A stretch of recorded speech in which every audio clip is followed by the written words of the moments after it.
and I think it's right. Shares are for co-founders and investors. Mm. Everybody else should have options. It's a really good way to control your cap table. Mm. Getting shares back is really hard, particularly when you've fallen out with somebody. And you absolutely have to get them back when you are selling. Mm.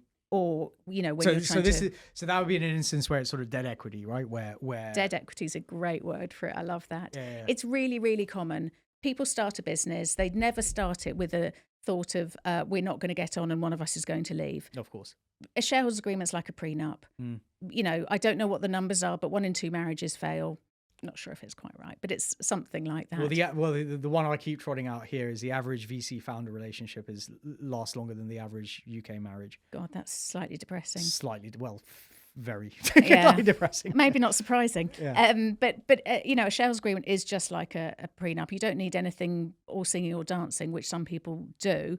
It's just about making sure that when you go into this, you have to think one of us might not be in it for the long term. Mm. Something might happen. I might need to leave. I might need to go and do something else. I might need to leave the country. I might get sick. I might die. Mm. What happens if? Mm. What happens if that happens to my co-founder? What happens if it happens to me?